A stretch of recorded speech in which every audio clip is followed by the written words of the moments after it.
Hello student, welcome to your class 12th biology in which we continue our chapter 6 that is the molecular basis of inheritance वंशागति का आणविक सिद्धांत.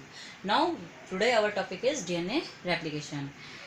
DNA प्रतिकृति ये आपका एक बहुत ही इंपॉर्टेंट टॉपिक है 12th बोर्ड एग्जाम के हिसाब से. इस पर आपके लॉन्ग क्वेश्चंस आते हैं. What is DNA replication? मैंने आपको पहले ही बताया था, हमने लास्ट वीडियो में सेंट्रल डोग्मा की बात करी थी. What is central dogma?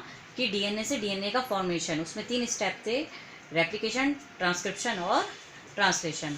तो first step is the DNA replication. What is that? In this replication from the old DNA strand in new DNA is synthesised in the human body और इन all living organisms. It is the important feature of DNA at the cell division.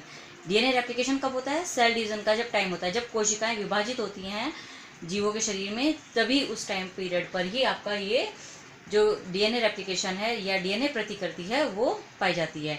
प्रतिकृति यानी अपना ही जैसा एक रूप बना लेना.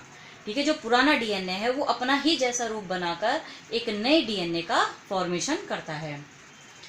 3 hypotheses are proposed for the DNA replication model. That is, first one is the conservative DNA replication model, second one is the dispersive DNA replication model, and third one is the semi conservative DNA replication model. जो तीसरा है हमारा अर्धसूत्री या अर्धसंरक्षी model, वो हमारा सबसे ज़्यादा मान्य रहा है. Semi conservative model is mostly accepted by the scientist. What is that? And this model was given by the Watson and Crick. जब वाटसन और क्रिक ने डीएनए का डबल हेलिकल स्ट्रक्चर बताया था, उसी टाइम पर उन्होंने उसके साथ साथ जो डीएनए का सेमी कंजर्वेटिव मॉडल था उसको भी प्रपोज कर दिया था, जो सबसे ज़्यादा मान्य है आज के टाइम पर भी. What is that replication? Replication में मैंने आपको यहाँ पर दिखाने की भी कोशिश की है कि in the replication 2 strands of DNA separated. ये डीएनए का आप एक स्ट्रैंड देख रहे हैं, पेरेंटल डीएनए का.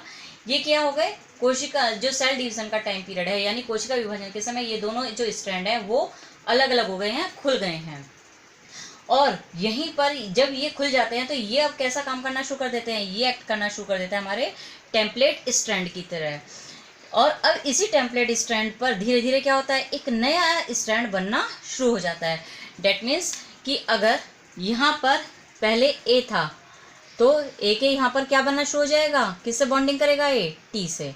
तो यहाँ पर दूसरे स्ट्रैंड में अपने आप ऑटोमेटिकली टी बनना शुरू हो जाएगा. अगर जी है तो सी बन जाएगा, ग्वानिन है तो साइटोसिन, एडनिन है तो थाइमिन. और इस तरह से ये जो नया स्ट्रैंड है वो सिंथेसाइज होना शुरू हो जाता है. और ये जो नया स्ट्रैंड हमारा डेवलप हो रहा है, यहाँ पर आप देख रहे हैं धीरे धीरे ये बनना यहाँ पर शुरू हुआ. और फिर आपका जब हमारा सेल डिवीजन की प्रोसेस मियोसिस पूरी हो जाती है तो ये एक न्यू स्ट्रैंड हमें यहाँ पर मिल जाता है. यानी एक स्ट्रैंड से कितने स्ट्रैंड बन गए हमारे? 2 स्ट्रैंड, या 2 स्ट्रैंड से हमारे कितने स्ट्रैंड बन गए? 4 स्ट्रैंड बन चुके होते हैं डीएनए के. और ये जो नया न्यू स्ट्रैंड देख रहे हैं आप, जो ब्लू लाइन से देख रहे हैं, इसको हम बोलते हैं कॉम्प्लीमेंट्री स्ट्रैंड, यानी कि पूरक स्ट्रैंड बोलते हैं हम इसे, क्योंकि ये इसका क्या है? एकदम कॉम्प्लीमेंट्री है, कॉम्प्लीमेंट है. Now, to understand the DNA replication model, the scientists Melanson and Sethel give an experiment that is based on the nitrogen isotopes. जो इन मेसेल्सन और सेथल वैज्ञानिक थे, उन्होंने 1958 में अपने इस मॉडल को, डीएनए के सेमी कंजर्वेटिव मॉडल को और ज़्यादा प्रूफ करने के लिए एक एक्सपेरिमेंट दिया था जो नाइट्रोजन आइसोटोप पर बेस्ड था. और उसमें उन्होंने किसका यूज़ किया था? They use the E coli bacteria. मैंने आपको पहले भी लास्ट वीडियो में बताया था कि साइंटिस्ट ने ज़्यादातर प्रयोग अपने ई कोलाई पर इसलिए करे थे क्योंकि ई कोलाई 20 मिनट में ही अपनी जल्दी से जल्दी प्रोजेनी दे देता है. तो जो रिजल्ट है साइंटिस्ट को 20 मिनट में ही अपने एक्सपेरिमेंट्स के मिल जाते हैं. तो उन्होंने यहाँ पर ई कोलाई को लिया. अब यहाँ पर मैंने स्टेप्स के थ्रू आपको ये एक्सपेरिमेंट समझाया है कि फर्स्ट क्या करा उन्होंने? They grow the E coli in N5 medium, यानी नाइट्रोजन का जो 15 था, 2 आइसोटोप होते हैं नाइट्रोजन के, एक N15 and second one is the N14. N15 heavy isotope होता है और N14 लाइट आइसोटोप होता है. तो फर्स्ट मीडियम में उन्होंने N15 लिया और उसको बैक्टीरिया को, ई कोलाई को उसमें ग्रो किया, जिससे जो N15 है वो बैक्टीरिया ई कोलाई के डीएनए में आ चुका होता है. अब जो N15 जब उसके बैक्टीरिया सेल के डीएनए में इनकॉर्पोरेट हो जाता है, तो through that a new DNA progeny will be synthesised in which N15 is present.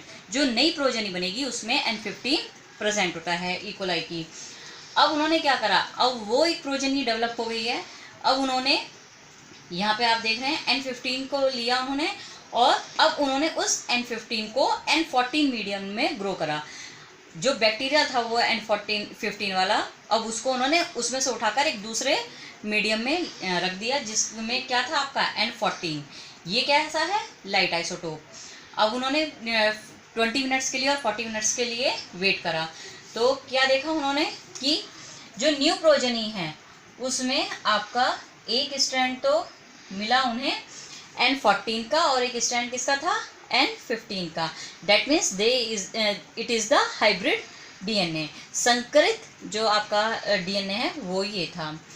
अब उन्होंने क्या करा, उसके बाद उन्होंने फिर यहाँ पे उन्होंने 20 मिनट्स के लिए वेट किया, अब उन्होंने 40 मिनट्स के लिए वेट किया।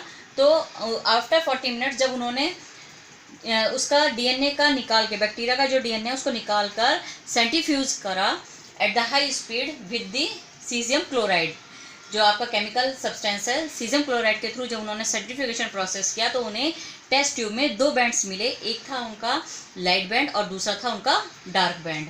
जो आप यहाँ देख रहे हैं, यहाँ मैंने आपको दिखाया है N14, that is the light isotope. तो उसने तो अपना हल्की चीज़ हमेशा क्या आ जाती है, ऊपर की तरफ आ जाती है, और बाहरी चीज़ हमेशा नीचे की तरफ रहती है। तो N14 हल्का होने के कारण उसके बैंड ऊपर की तरफ बन गए, और N15 भारी होने के कारण उसके जो बैंड थे वो नीचे की तरफ बने। तो उससे उन्होंने क्या देखा कि जो सेकंड जनरेशन है उसमें उन्हें 4 डीएनए स्ट्रैंड्स मिले, जिसमें एक तो था प्योर N15 का, और जो 2 थे वो थे आपके हाइब्रिड्स। उनमें एक N14 का था, एक N15 का, और एक क्या था बिल्कुल प्योर N14 का। यानी 2 थे प्योर और 2 कैसे थे, हाइब्रिड। तो उन्होंने कहा कि इन 2 के द्वारा जो 4 आपके डीएनए स्ट्रैंड्स मिले हैं, that means this experiment show that DNA replicate itself. DNA अपने आप को नया बना लेता है, प्रतिकीर्ति यानी अपने जैसा ही एक और रूप बना लेता है। आज के लिए इतना ही। Thank you so much.